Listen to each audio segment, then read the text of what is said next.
who goes down and who stays clean, the hidden logic of criminal hierarchies. Jail time as organizational strategy. In the underworld of organized crime, jail isn't just a consequence, it's a calculated move. From street gangs to transnational syndicates, criminal organizations treat incarceration as a strategic resource, allocating it like currency to protect leadership, maintain loyalty, and obscure the true power structure. The public often sees the foot soldiers, those arrested, charged, and imprisoned, but rarely the architects behind the scenes. This article explores how criminal groups assign jail time within their hierarchies, how aliases and clean records protect leadership, and why the most powerful figures often appear the most innocent. Hierarchies of sacrifice: who goes in and why. Criminal organizations operate like corporations, with clear hierarchies, delegated responsibilities, and internal codes of conduct. Jail time is distributed based on rank, loyalty, and strategic value. Soldiers and street-level operatives are the most visible members, handling drugs, weapons, extortion, or violence. They're often expendable, expected to take the fall when operations are compromised. Their arrests serve two purposes: shielding higher-ups and reinforcing loyalty. In the Latin Kings, for example, low-level members are often tasked with risky deliveries or enforcement actions. If caught, they are expected to remain silent, with promises of protection or rewards upon release. Mid-level enforcers and lieutenants manage crews, enforce discipline, and coordinate logistics. They may serve time if necessary, especially if their incarceration protects leadership or prevents broader exposure. The Aryan Brotherhood uses prison as a recruitment and control center. Mid-level members often serve time to maintain influence inside facilities. Some members volunteer for prison stints, especially if charges are manageable. In exchange, they receive financial support for their families, elevated status, or protection inside. Former gang member, Keen, described how loyalty was tested through willingness to serve time without implicating others. Bosses, shot callers, and financiers rarely serve time. Their roles are insulated through layers of delegation, legal fronts, and plausible deniability. Mafia bosses like Vito Genovese and Carlo Gambino maintained clean public images for years, using intermediaries to issue orders and shield themselves from direct involvement.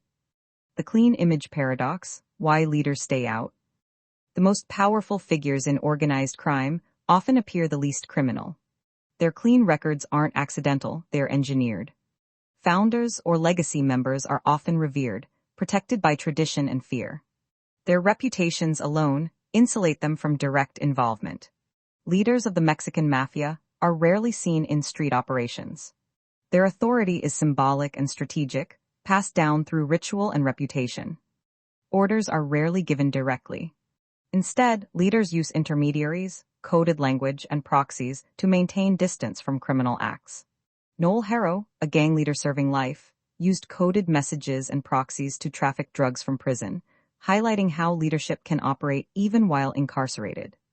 Many leaders run legitimate businesses, donate to charities, or maintain ties with political figures. This upstanding image serves as camouflage, making them less likely to be investigated. Some Yakuza bosses in Japan own construction companies or real estate firms, blending criminal influence with civic respectability. Aliases, nicknames, and false identities are common tools to obscure criminal involvement. Leaders may use multiple names across jurisdictions, making prosecution difficult. Criminals often use aliases in court filings, business transactions, or social media to avoid detection. While using an alias isn't inherently illegal, when used for fraudulent purposes, it can lead to criminal liability. Organizational logic: jail as a tool, not a failure. In many criminal groups, jail time is built into the operational model. It's not a failure, it's a rite of passage, a loyalty test, and a strategic maneuver. Groups like the Aryan Brotherhood and MS-13 use prison to recruit, train, and enforce discipline.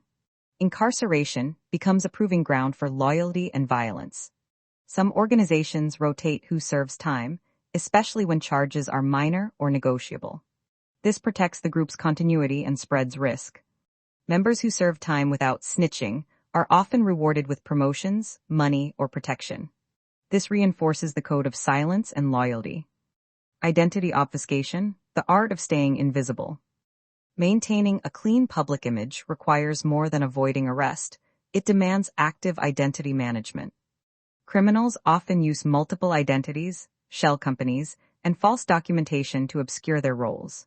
Drug traffickers may register businesses under relatives' names or use offshore accounts to launder money. Cybercriminals and cartel leaders use anti-forensics tools to erase digital footprints, making prosecution difficult. Encryption, burner phones, and anonymized communication platforms are standard tools for high-level operatives. Some leaders curate respectable online personas, posting family photos, business updates, or community involvement to deflect suspicion. Social media is increasingly used as both a tool for evidence and a shield for identity. Psychological manipulation and loyalty engineering. The system isn't just logistical, it's psychological. Criminal organizations engineer loyalty through fear, reward, and identity manipulation. Members know that snitching leads to retaliation. Serving time without implicating others earns respect. Members are taught to see the organization as family, making sacrifice feel honorable. This mirrors cult-like dynamics, where personal identity is subsumed by group loyalty, and jail becomes a badge of honor. Conclusion: clean leaders, dirty systems. The paradox of organized crime is that the cleanest hands often control the dirtiest systems. Jail time is distributed like currency, aliases are used like armor, and public respectability is weaponized to obscure power. This dynamic resonates deeply with forensic profiling and ethical discernment. It's a vivid example of how psychological manipulation, historical structures, and survivor-centered analysis intersect in real-world systems of control. The architecture of invisibility, aliases, proxies, and clean records isn't just tactical, it's ideological. It reinforces a system where truth is buried and power hides in plain sight.